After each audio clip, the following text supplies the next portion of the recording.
بسم اللہ الرحمن الرحیم۔ شروع اللہ کے پاک نام سے جو بڑا مہربان نہایت رحم والا ہے۔ دوستو، آپ اس وقت موجود ہیں اردو میڈیکلز پر۔ یہ واقعہ آج سے کچھ سال پہلے کا ہے، اس زمانے کا جب موبائل فون بھی ہر انسان کے ہاتھ میں نہیں ہوا کرتا تھا۔ یہ ایک چھوٹا سا گاؤں تھا، لیکن بہت ہی اہم گاؤں، کیونکہ یہاں پر بڑے بڑے گندم کے گودام تھے۔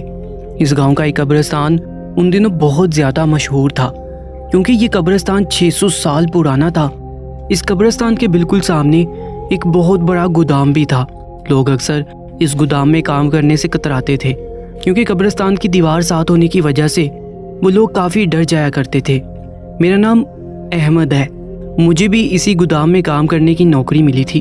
ڈر تو مجھے بھی بہت لگتا تھا، لیکن گھر میں بہت زیادہ ضروریات تھیں، غربت تھی، اسی لیے ڈر سے زیادہ میری مجبوریاں ضروری تھیں۔ میں نے کام کرنے کی حامی بڑھ لی۔ یوں تو قبرستان سے لوگ تھوڑا بہت ڈرتے ہیں، کیونکہ وہ ایک سنسان جگہ ہوتی ہے، وہاں سناٹا ہوتا ہے اور ایک عجیب طرح کا ماحول ہوتا ہے۔ لیکن اس قبرستان کے بارے میں یہ مشہور تھا کہ یہاں پر مردے رات کو قبر سے باہر نکل آتے ہیں اور سارے گاؤں میں چکر لگانے کے بعد دوبارہ آ کر اپنی قبروں میں سو جاتے ہیں۔ پہلے تو میں اس بات کو محض کہانی سمجھ گیا اور کسی نے بھی یہ منظر اپنی آنکھوں سے نہیں دیکھا تھا، لیکن اس کے بعد ایسا ہونے لگا کہ بہت سی گواہی آنے لگی۔ لوگوں نے کہا کہ ہم نے دیکھا ہے اپنی آنکھوں سے، سفید کفن کے اندر مردے قبرستان سے ہو کر گاؤں کی طرف جا رہے تھے۔ بات ماننے والی تو نہیں تھی، لیکن جب اتنے سارے لوگوں نے یہ منظر دیکھا ہوا تھا تو پھر اس پر سب یقین کرنے لگے۔ آگے سے لوگوں کا کہنا تھا کہ ہر دوسرا بندہ تو جھوٹ نہیں بول سکتا ہے۔ اس قبرستان کے پاس سے کوئی بھی نہیں گزرتا تھا، اور گودام میں بھی لوگ وہی کام کرتے تھے جن کی کوئی بہت زیادہ مجبوری تھی۔ گودام کی کھڑکیوں کو کھول کر رکھا جاتا تھا تاکہ ہوا اندر آتی رہے اور یہاں پڑا ہوا مال خراب نہ ہو، لیکن جانے سے پہلے ساری کھڑکیوں کو بند کر دیتے تھے۔ میں تو کھڑکی کے پاس سے بھی نہیں گزرتا تھا، کیونکہ میں قبرستان کی طرف دیکھنا بھی نہیں چاہتا تھا۔ ایک دفعہ گودام میں کچھ عجیب سے لوگ آئے جنہوں نے اپنے چہرے لپیٹے ہوئے تھے۔ وہ سیدھا مینیجر کے آفس میں چلے گئے جہاں پر گندم رکھی گئی تھی۔ ادھر چلے گئے، وہاں ان کا کوئی کام نہیں تھا، کیونکہ وہاں پر تو بہت ساری گندم پڑی تھی، نہ وہاں پر کسی کا آفس تھا اور نہ ہی وہاں کوئی شخص ہوتا تھا۔ لیکن جب لوگ وہاں سے نکلے تو ان کے ہاتھوں میں کچھ سامان تھا جو آتے ہوئے ان کے ساتھ نہیں تھا۔ میری غلطی یہی تھی کہ میں نے مینیجر سے پوچھ لیا کہ یہ لوگ یہاں کیا کرنے آئے تھے۔ مینیجر کو غصہ آ گیا، اس نے کہا کہ تم اپنا کام کرو، تمہیں کیا پڑی ہے کہ یہاں پہ کون آتا ہے اور کون جاتا ہے؟ میں تمہیں آئندہ فیکٹری اور گودام کے معاملات میں دخل دیتے ہوئے نہ دیکھوں، اور آج رات سے تم رات کی ڈیوٹی کرو گے۔ شاید اس کو میری اس بات پر غصہ آ گیا تھا، اس لیے اس نے میری رات کی ڈیوٹی لگا دی تھی، لیکن میں بالکل بھی نہیں کرنا چاہتا تھا۔ میں نے اسے معافی بھی مانگ لی۔ میں نے کہا کہ میں تو بس یوں ہی پوچھ رہا تھا، مجھے معاف کر دو۔ لیکن اس نے غصہ کیا اور کہا کہ تم 2 مہینے تک رات کی ڈیوٹی کرو گے۔ اب رات کو فیکٹری کے اندر میں ہوتا تھا اور باہر ایک چوکیدار۔ یہ فیکٹری بہت بڑی تھی، گودام اور فیکٹری ایک ہی جگہ پر بنے ہوئے تھے۔ یہاں پر کروڑوں کا مال پڑا تھا، لیکن پھر بھی ہم 2 لوگوں کو ہی یہاں پر رکھا گیا تھا، کیونکہ ان کے سامنے ہی پولیس اسٹیشن بھی تھا جو کہ زیادہ دور نہیں تھا۔ خدا نہ خواستہ کوئی مسئلہ نہ بنتا تو پولیس 2 منٹ کے اندر یہاں پر آ سکتی تھی۔ ایک دن ایسے ہی بیٹھا تھا کہ کھڑکی سے میری نظر قبرستان پر پڑی تھی، اور سامنے دیکھا تو میرے قدم اسی جگہ پر جم گئے۔ میں اتنا ڈر گیا کہ مجھے وہاں سے بھاگنے کا بھی خیال نہیں آیا۔ میں نے دیکھا کہ 15 سے 20 مردے قبرستان سے گزر رہے تھے۔ ان لوگوں نے کفن سے اپنے آپ کو لپیٹا ہوا تھا، ان کے سر بھی چہرے بھی دکھائی نہیں دے رہے تھے، اور وہ لوگ مری ہوئی سی چال چلتے ہوئے جا رہے تھے، کبھی آس پاس دیکھتے تھے۔ ابھی تک تو میں نے صرف یہ کہانیاں سنی تھی، دیکھا کچھ نہیں تھا، لیکن اپنی آنکھوں سے دیکھ کر میں حیران و پریشان رہ گیا، اور میری ٹانگیں تو ایسی ہو گئیں کہ جیسے برف کی بنی ہوئی ہیں۔